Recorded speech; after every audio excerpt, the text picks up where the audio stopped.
Hi, I'm Frank McDonough, Botanical Information Consultant here at the Arboretum. I want to show you a part of the Arboretum's plant collection that, well, is out of the way and really exciting.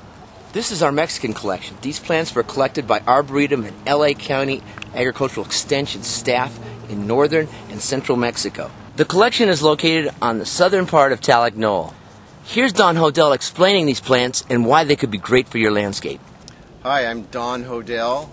I work for the University of California here in Los Angeles, and I develop applied research projects and educational programs for the commercial landscape industry in Los Angeles County. I'm very interested in the introduction of new plant material to Southern California. 7 years ago, I made a trip to northeastern Mexico, which is a very interesting area as far as plants are concerned, because you have a combination of northern temperate plant material reaching into northeastern Mexico, and then you also have tropical plant material from southern Mexico and Central America reaching up into northeastern Mexico. So you have this commingling of temperate and tropical plants. I'm going to share some of the plants that we've brought back and talk to you about how they've grown and how suitable they are for landscaping here in Southern California. Dazzlerian,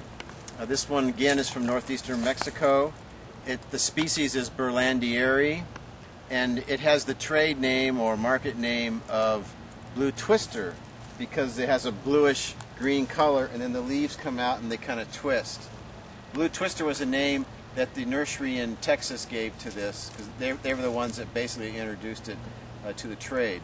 Arborescent monocots.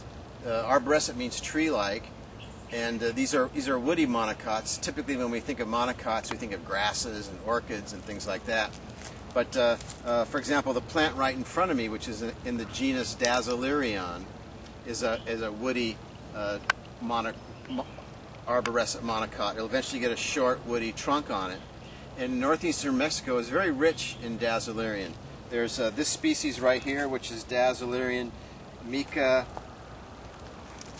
micahuenense, and then over here is Dazzlerion, another species of Dazzlerion, Dazzlerion quadrulatum, and then we have behind us over here Dazzlerion longissima, with these very long leaves. A group of plants that's very closely related to Dazzlerion, which I talked about, is Nolina. And as you can see, it has the same shape as Dazzlerion, the same overall structure or architecture. This is another monocot. It's woody and it gets a short trunk.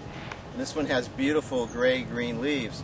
And like the Dazzlerions and like the palms from Mexico, northern Mexico, these require very little water once established. Maybe an occasional summer irrigation, that's all it needs. Here's another woody arborescent monocot. This is in the genus Fucrea, and again it's a monocot, so it has these long strap-like leaves, and it will form a short woody trunk, and it's kind of palm-like in its habit, and it'll grow taller, probably to about 15 or 20 feet.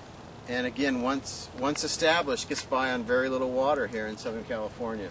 Here's a plant that looks like Fucrea, but it's not. This is Bechonaria, very closely related to Fucrea. And you can see it just flowered. And when it flowers, it sends up this spike really quickly, and has flowers at the tips of the spike. So it's quite spectacular when it's in flower. Otherwise, it just stays small like this without any above-ground trunk.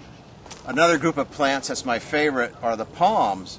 And Mexico is very rich in palms, especially the genus Brahia. And right in front of you, you see a very nice trunkless palm called Brahia decumbens. Decumbens means prostrate or creeping, and these stems are very short and they creep along the ground. Brahia dulcis, and it's quite a variable species from northern and central Mexico. And you can see it produces multiple trunks, and it grows in the oak forests in central and northern Mexico. There's another Brahia dulcis back here, which is a little bit different form. This is a solitary one, and it gets a little bit bigger, but notice it's getting kind of a nice grayish sheen to this leaf blade here. And brahillas are also good for us in Southern California because once established, they require very little water.